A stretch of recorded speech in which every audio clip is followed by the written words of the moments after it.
Muy bien, vamos con lo anunciado. Nos acompaña el señor Roque Benavides, presidente de la CONFIEP, y le damos la más cordial bienvenida. ¿Qué tal, señor Benavides? Muchas gracias por la oportunidad.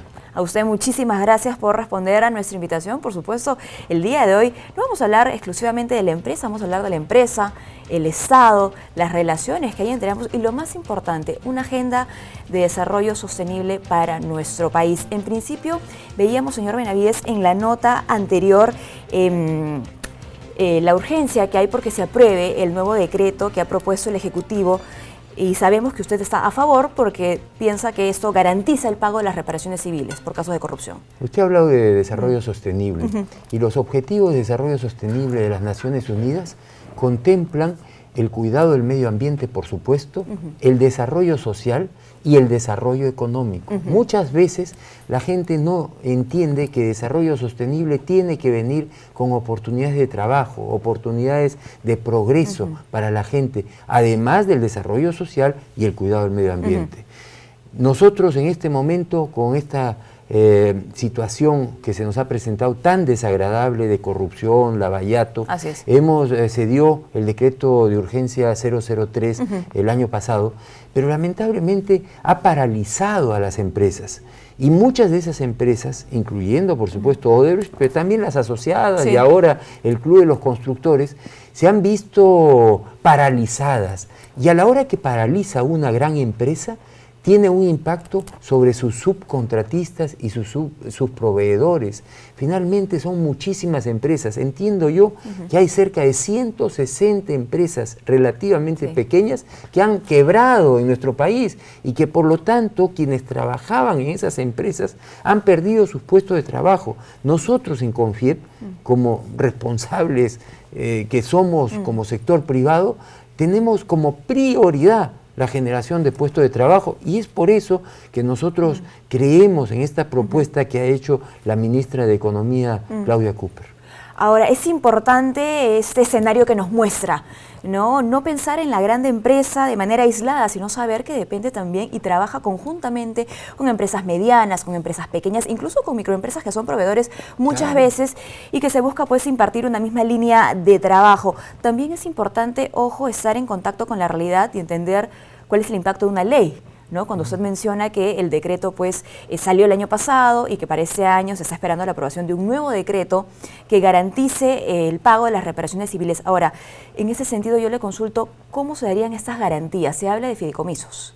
Fíjese, evidentemente el 003 no ha funcionado como hubiésemos querido porque ha paralizado empresas y se han paralizado obras. Cuando yo soy media sangre trujillano, cuando yo veo Chavimochic 3 paralizado al 75% del avance, yo me pongo a pensar en los agricultores liberteños. Ellos, ¿qué responsabilidad tienen de esto? De paralizar una obra.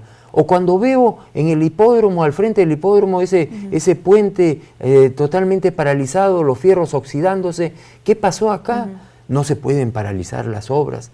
Y en ese sentido, la propuesta es que haya mayor agilidad, que se genere los fideicomisos. ¿Qué cosa es un fideicomiso? No es otra cosa que un depósito que tienen que hacer las empresas que están involucrados en estos casos de corrupción y que por supuesto la justicia tiene que ocuparse de ellos, que venden un activo, por ejemplo una hidroeléctrica, y tienen que ingresar una parte importante. Se plantea 50% de la venta entre a una cuenta de fideicomiso que pueda servir para el pago de las reparaciones civiles al Estado, que por supuesto se lo merece. El Perú se ha visto golpeado con estos casos de corrupción que no es aceptable y nosotros lo rechazamos totalmente.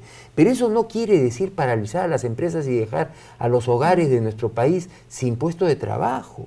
Y entonces esta propuesta de generar un fideicomiso es importante. Hay otra propuesta de, si es que se gana una licitación, el 10% del monto de la obra también entre este fideicomiso. Que por supuesto haya la posibilidad de que las empresas denuncien los casos de corrupción.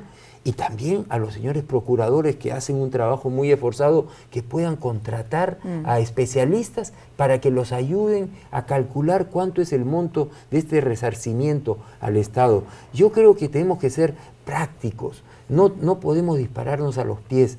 Nadie está en contra de ir en contra de los corruptos, pero lo que tampoco podemos aceptar es que hoy día se nos está presentando un problema económico que está afectando no solo a las empresas constructoras, afecta a la banca, afecta a los servicios, afecta a las microempresas, como usted mismo la mencionó. Y eso nos obliga a tener una mirada seguramente más amplia de cómo funciona el sistema empresarial. Fuera del aire lo conversábamos un poco, ¿no? Es importante que el empresario hable de política y por ello está aquí también usted, pero también es importante que el político entienda cómo funciona el mundo empresarial. Fíjese, yo no me canso de repetir la frase de Aristóteles: el hombre es un animal político.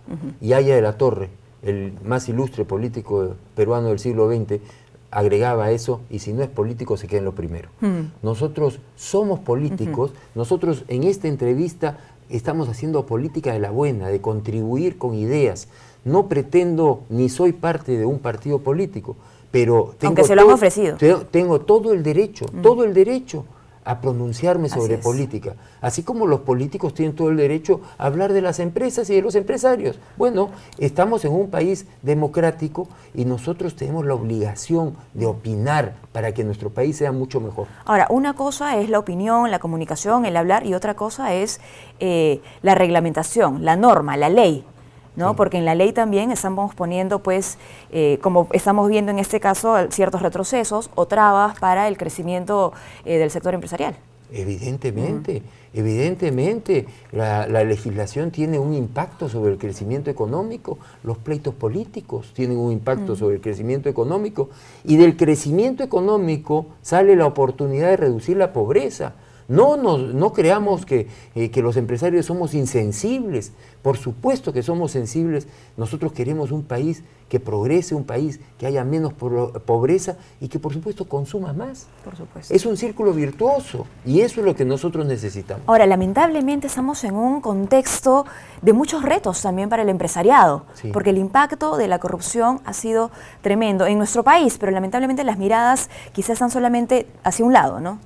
Es evidente que ha habido un impacto muy negativo. Eso no quiere decir que todos los empresarios o todos los peruanos somos corruptos. Yo no estoy dispuesto a aceptar eso. Por unos pocos no van a decir que los peruanos hacemos mal. Yo creo que hay muchos peruanos muy esforzados, gente que dedica su tiempo, sus esfuerzos para que el Perú progrese. Yo soy convencido que tenemos un país maravilloso y con gente estupenda que hace grandes esfuerzos por sacar adelante nuestro país. En una entrevista mencionó que los males endémicos de nuestro país son básicamente el centralismo, la informalidad y la corrupción. Exactamente. ¿Cómo hacerle frente, empezando, ya vamos a llegar a corrupción, yo sé que estábamos empezando por ahí, pero el centralismo, ¿no? Y pienso de inmediato también en la empresa y en nuestras autoridades. Obviamente que eso no es solamente los males, porque también tenemos que obviamente ocuparnos de la educación y de la salud y todo lo demás. Pero usted comprenderá, yo vengo de trabajar en una empresa minera donde esencialmente se genera mucha descentralización. Sí. Mi padre, don Alberto Benadiela Quintana, decía: no se puede vivir de espaldas a la sierra, no se puede vivir de espaldas al área rural, no se puede vivir de espaldas a la selva. Lima no puede ser todo. Decimos que Dios es peruano, hagamos a ese Dios peruano mucho más peruano, que tengan más oportunidades. El centralismo nos agobia, tenemos que hacer un esfuerzo por darle más oportunidades a nuestros compatriotas que viven fuera de las grandes ciudades. La informalidad es otro de los problemas gravísimos que tenemos, desde la minería informal, que por supuesto desprestigia a la minería responsable, a la minería que hace grandes esfuerzos por, ciertamente, el cuidado del medio ambiente. Con la más alta tecnología. Claro, y por supuesto la informalidad hace que muchos peruanos no contribuyan con sus impuestos al fisco. Y nosotros, para poder tener más escuelas y poder tener más hospitales, necesitamos recaudar más impuestos. La base tributaria tiene que ampliarse. Y por supuesto el tema de la corrupción, que hoy día nos tiene casi paralizados y que por supuesto tenemos que combatir. Bueno, tenemos mucho más de qué conversar con nuestro invitado, con el señor Roque Benavides, pero tenemos que hacer una pausa y regresamos con mucho más. No se muevan.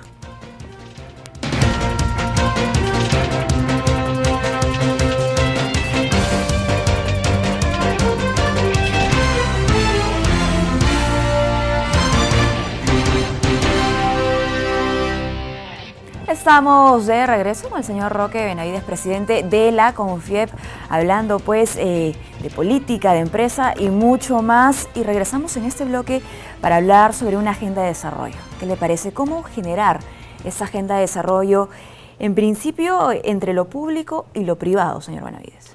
Bueno, creo que todos tenemos que contribuir. No cabe la menor duda que no estamos en casilleros estancos. La inversión pública es muy importante, la inversión privada es probablemente más importante. Mucha gente cree cuando se habla de inversión privada que estamos hablando de inversión extranjera. Sí. Y fíjese, yo no me canso de repetir cifras. Con mi formación de ingeniero me gusta hablar con cifras. Qué bueno.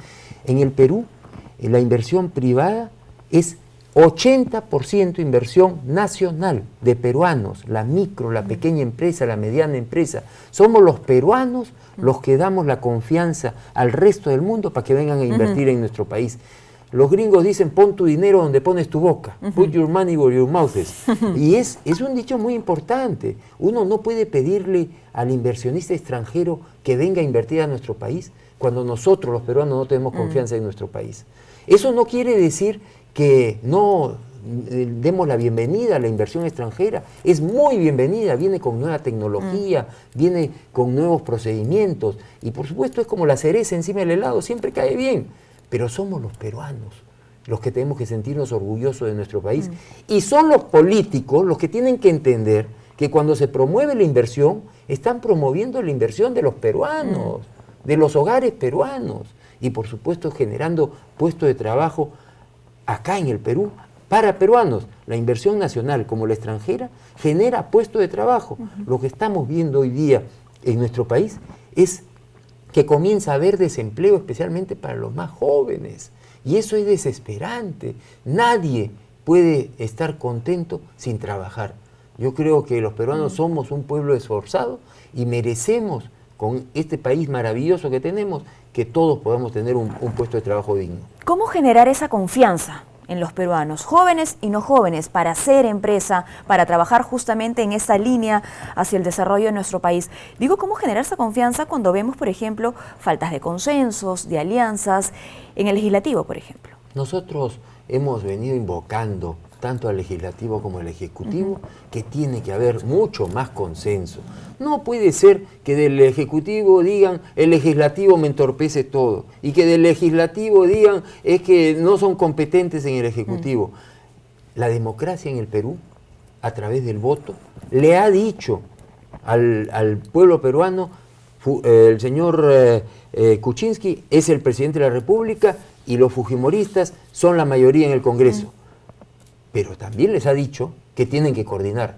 Y la verdad es que tienen que ser lo más constructivo posible.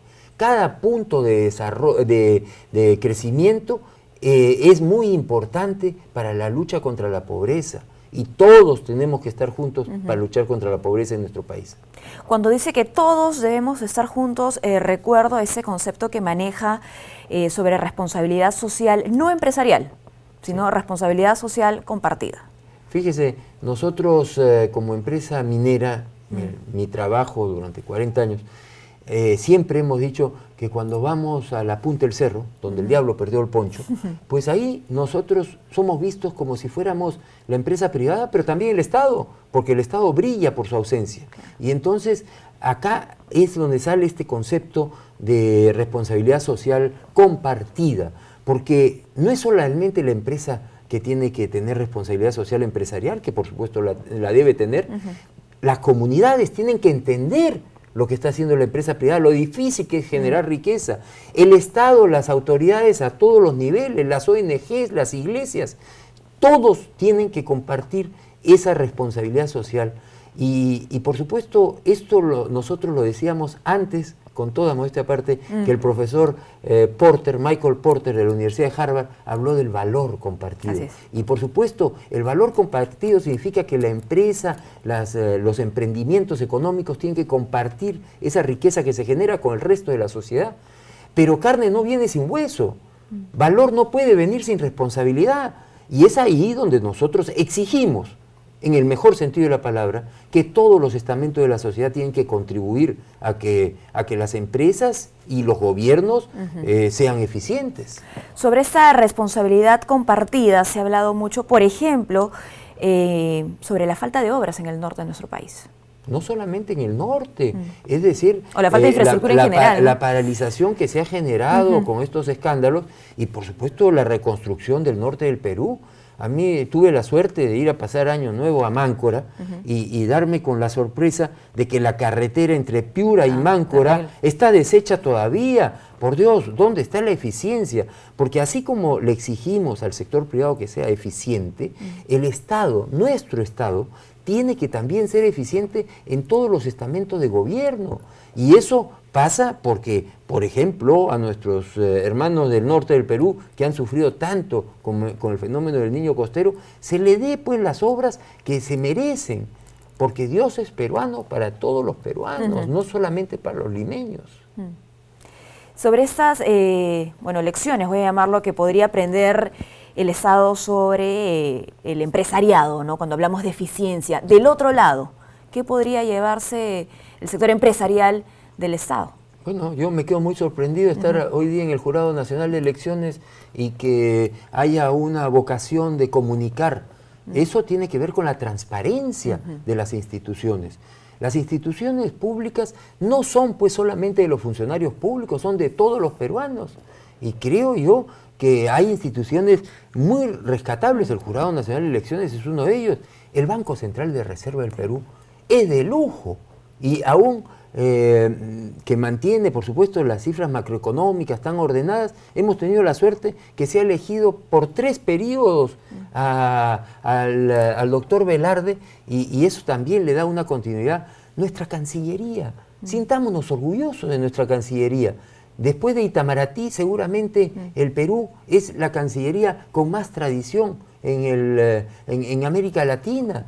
Y tenemos así muchísimos ejemplos de instituciones públicas de las cuales tenemos que aprender y sentirnos, por supuesto, muy orgullosos. Muy bien. Pasando a otro punto bastante importante, debo mencionar, tenemos elecciones el 7 de octubre, elecciones regionales y municipales. En este sentido, ¿qué va a pasar entre el empresariado y los futuros candidatos? Ahora que el marco normativo electoral ha cambiado, es decir, las empresas ya no pueden financiar a candidatos.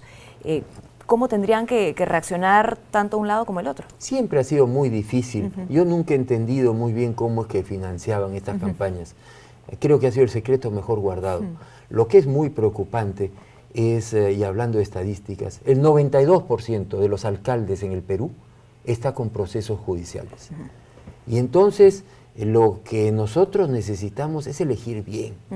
Y al pueblo peruano, todos, incluyéndome a mí, tenemos que meditar muy bien nuestra elección, porque realmente los recursos hoy día del Fisco Nacional, en su gran mayoría, están en manos de los gobiernos regionales, de los gobiernos distritales y provinciales, y del buen uso de esos dineros, de esos recursos, es que nosotros podremos tener muchísimo más bienestar en nuestro país. Meditemos mucho en estas próximas elecciones y elijamos a la mejor gente posible. Y eso tiene que ver, por supuesto, con que esos candidatos digan la verdad en sus hojas de vida, porque no hay derecho que hayan mentiras como se han detectado tanto en el Congreso como en todos los estamentos del Estado. Ahora, los valores democráticos como la transparencia, ¿no?, que acaba de mencionar, y la importancia que este tiene, no son exclusivos del privado, ¿no? En la actualidad seguramente usted me lo puede confirmar, las empresas también ponen en práctica valores democráticos al interior. No cabe la menor duda, la gobernanza corporativa es un concepto que seguramente la gente cree que solamente es la empresa, pero eso tiene que ver con la transparencia de la información, mantener por supuesto sus redes sociales y sus páginas web al día. por supuesto, el respeto al accionista minoritario.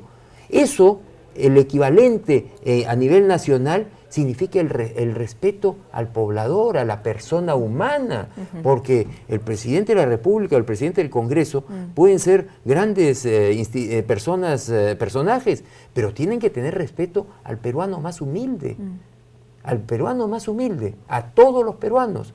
Nosotros en las empresas tenemos que tener respeto al accionista minoritario, que es fundamental si es que queremos tener credibilidad en nuestras empresas. Y por supuesto a nuestros trabajadores. Así es. Se han puesto en práctica también, y se ve esto, hay que decirlo con mucha alegría, políticas anticorrupción.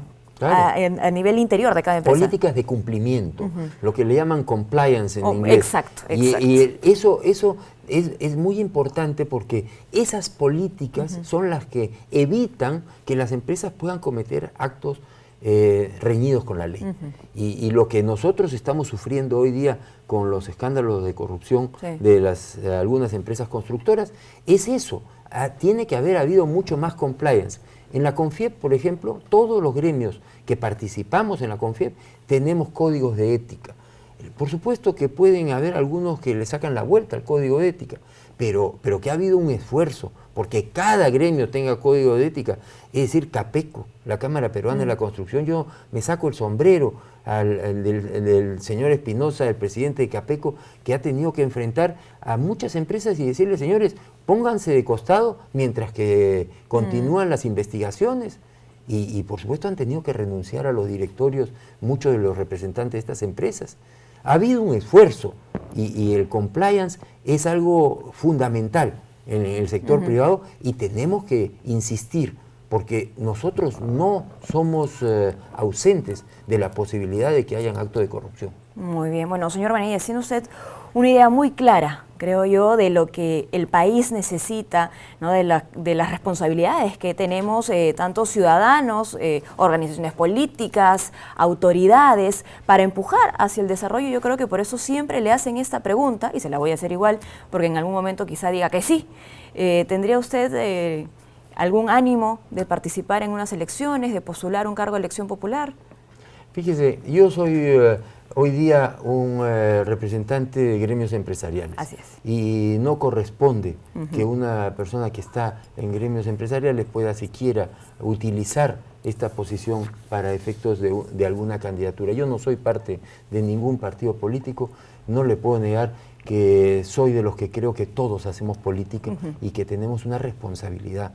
Eso no quiere decir política partidaria, eso no significa puestos públicos y por lo tanto estamos contribuyendo con la política de nuestro país y seguiremos haciéndolo. Muy bien, muchísimas gracias por habernos acompañado esta mañana aquí en JNE Noticias. Hemos conversado con el señor Roque Benavides, presidente de la CONFIEP.